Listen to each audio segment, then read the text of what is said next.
Magandang umaga. Medyo magandang dating nito sa panig ni Duterte. Medyo bumawi laging palpak-palpak. Pero patungkol po sa fitness ay sinabi ni Atty. Kaufman mag-aapila siya sa appeals chamber. At hindi nila gusto yung desisyon ng pretrial chamber patungkol sa pagsabi na fit to trial si Digong. At in-schedule pa ngayong 23 February ang tinatawag na confirmation hearing. Ang confirmation hearing po yan, ulitin ko lang, hindi po yan pre-trial. May misnomer ang pre-trial. Ako ng misnomer din ako. Pero hindi po pre-trial yan. Ano lang yan? Malapit na katulad sa ating proseso yung ginagawa. Kasi sa ating Pilipinas, may pre-trial tayo. Magandang umaga po. So ngayon sa atin, ang ating pag-usapan dito ay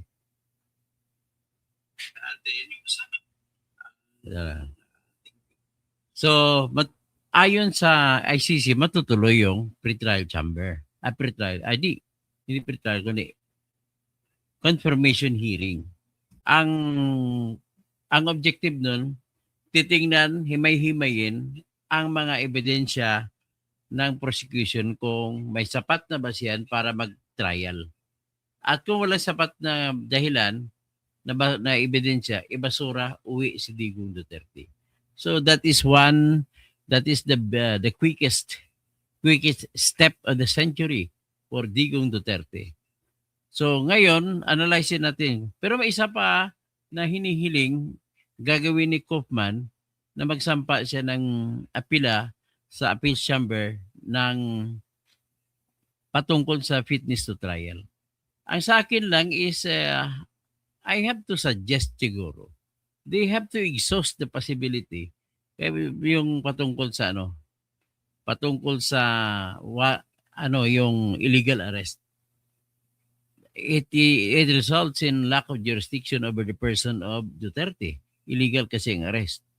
So, iba po yung tinatawag na jurisdiction sa crime.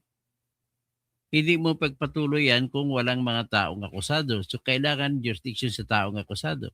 At kailangan ang pagkuha sa tao ay tama. Hindi po yung paglabag din sa human rights. Human rights court. Tapos kayo pa magpo-promote ng inhuman rights. Inhuman violation of the human rights. So, yan po ang pinaka-latest, no? Ang pinaka-latest talaga, binasura. At least, binasura yung paghiling ng prosecutor ng International Criminal Court na magdadagdag pa po ng testigo laban kay Duterte. Problema, mukhang 15 lang ata ang pinayagan. So, until now, I suppose, wala pa silang nakikita mga testigo na makapagsabi ng direkta na nakakita na nag-utos talaga si Digong para pumatay. So, absent that evidence, pinipredict ko po na matatapos na ang kaso ni Digong kung matutuloy man ang confirmation hearing, matatapos doon, madidismiss na lahat. Kaya nga, ang positive ako sapagkat bilang isang aral na sa trial na abogado, ay kabisado ko po yung takbuhan sa evidence hearing. So ngayon, titingnan natin ang dapat patunayan, elemento ng kasong ito. Ang kasong ito po ay tinatawag na crime against humanity. Ngayon, kung crime against humanity, pagpatunayan mo number 1 elemento na ikaw ang nag-utos. Kasi mastermind, kinasuhan siya na mastermind. So kung siya ang nag-utos, dapat patunayan yan ang pag-utos. Kailangan may papakita sila na papel, halimbawa, nagsulat, nag-utos. Kung wala mang papel, pwede po yung testimonya ng tao na inutusan. Yan po ang na nag-utos pumatay. So narinig natin to not to be fair, si Las Cañas nagsalita siya na inutusan daw siya ni Duterte nung mayor pa siya patungkol naman dun sa patayan sa Davao City. Pero kung patungkol sa patayan sa war on drugs, wala pong testigo na magsasabi na nautusan siya pumatay. Unless na lang siguro kung magsalita si Royena Garma na yung sa Davao City, sa Davao Penal Colony na pinatay ng mga tatlong Chinese. Well, we do not know really, pero hoping na wala rin direktang ebidensya. Kumbaga ang testigo doon ay si Royena Garma at saka si yung Edelberto Leonardo. Pero ang pagtiningnan mo naman sa announcement, nag-announce kasi ang ICC ng hingi ng mga tao, lalo ng mga pulis. Hinihingi ang cooperation ng mga pulis na kung pwede tumistiko sila, magkukontak lang sila doon sa binigay na email address. Sa tingin mo kaya may maraming mga pulis umakyat? Pwede maraming pulis na nagpartisipar, pero iyon naman po ay sigurado ako na inutusan ng mga tao ni Bongbong. So ganun ang laro. Sa ngayon hindi tayo makasiguro kung ano ba talaga meron. Pero kay Las Cañas na sinasabi na inutusan daw siya, kailangan po yan ay patunay. Kailangan tabihan niya ng ebidensya na talagang inutusan siya.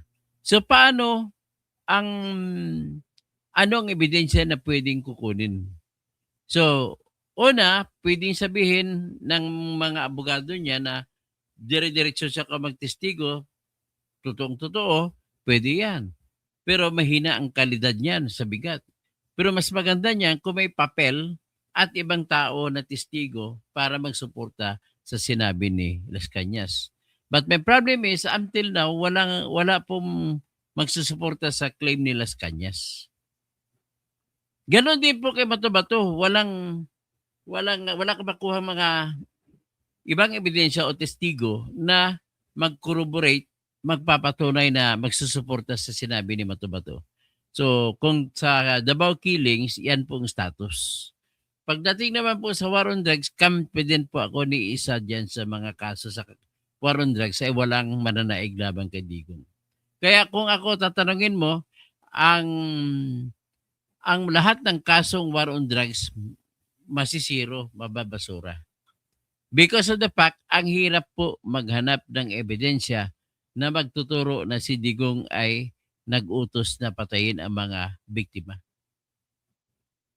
If there is any, yung official pronouncement niya po na dinownload din ng ICC, yung mga paulit-ulit na salita niya sa media o sa social media na inuutos niya ng pulis na patayin ang mga adik at saka tulak kung manlaban. May qualification lagi, kung manlaban.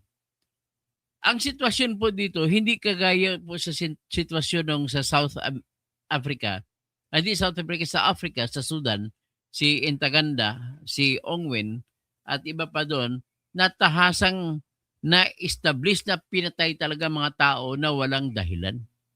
Ang kay Ongwen dyan, ang labanan ng dalawang tribo eh. Yung isang tribo parang pinatay na lang kasi galit yung kabilang tribo.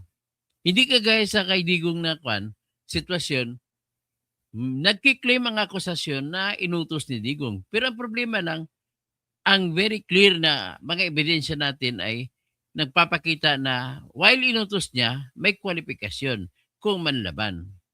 Next is, ang pinaka-problema ng ICC, itong pinaka-problema nila, paano nila patunay na mastermind si Digong na hanggang ngayon wala silang ibang killer na pinahuli. Wala silang testigo na killer na inutusan na pumatay. Sa totoo lang, sa ngayon po, bilang isang aral na abogado, wala po akong nakitang delikado na aakyat itong kasong ito sa trial.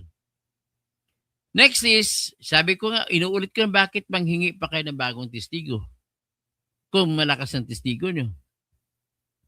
So, ang kasunod na elemento, maliban sa policy, ay yung may actual na pinatay at marami at mga sibilyan.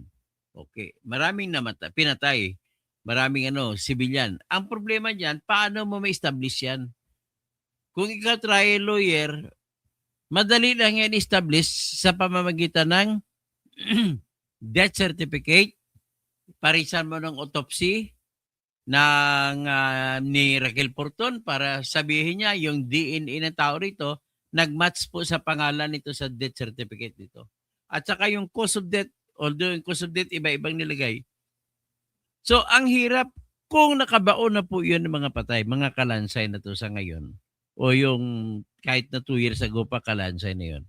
Paano ngayon mapatunayan na nandito naman sa Pilipinas sa mga patay?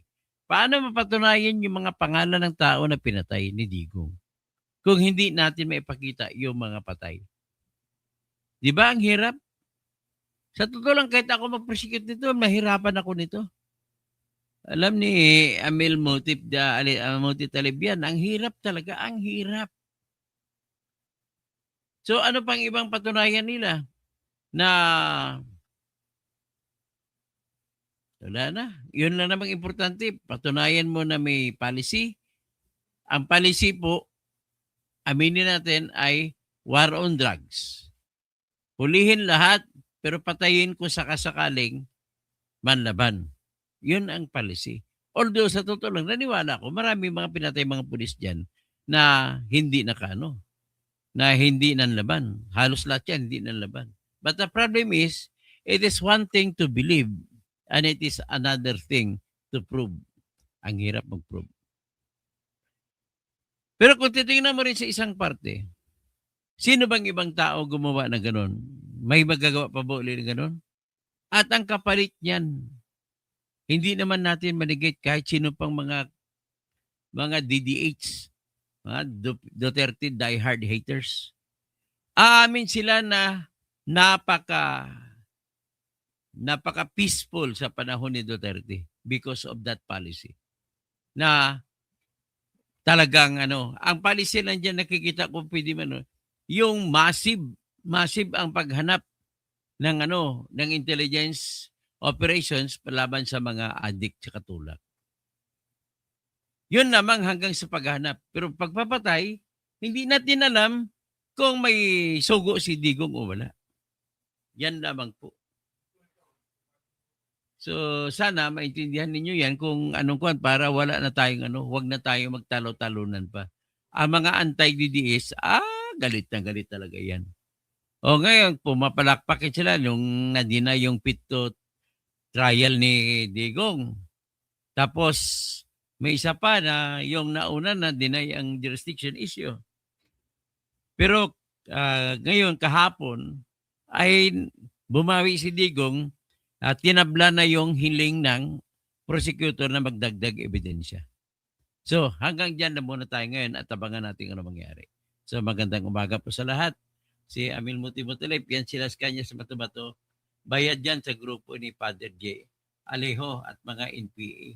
At yung isang maliit ang bayad ni PBBM para i-ship kay Digong sa Diheg. Rodster, hello po. God bless. Jurim 357. Naibigabigat mga mukabsat. At tapos si Amil Moti Talib, alhamdulillah, Dok Atty. Toto, Engineer Totsky. Matapang yan si Tariela. Tingnan mo ang ilong niya. Tingnan sa ilong niya. So, time test, tamayo. Magandang matandang kalbo na mahirap pagkatiwalaan pamumuka. Ganun ba? O id ka na nakita, ban. Para hindi ka na kumita, ban. Tapos Shine Luslong ko. Ay, Doc, Toto, I'm thinking binabayaran itong mga ICC judges to favor the prosecution. Sana naman po kahit ganun ay the Lord will favor. Alam mo, mula nung naging kaming ako nagsasalita na binayaran, parang nagbago ang isip nila . Natakot na sila kasi parang halata sila. So, Lucille Yalong, God is good talaga. God talaga paggawa ng paraan. So, Lucille, solid DDS lang kami. Tapos, go. Superman, did you say Filipinos? Pilipinas ba? Ano bang yan? Wala na. Hanggang doon na lang tayo, no? Sino po iba? Love Heart Islam. O, Dok, Miriam. Okay, Abs. Magandang umaga. Magandang gabi. Kahit ako ang pulis, may utos man o wala. Pag maglabas, ang ulihin ko, lalo na adik, kriminal, papatayin ko. Yun, talagang galit na galit din ang ibang mga pulis kasi maraming na biktima eh. So, sino pa? Si Dionisio Joniela Laguador. Good morning po. So, hanggang dyan na muna tayo ha. Babalik ako, babalik.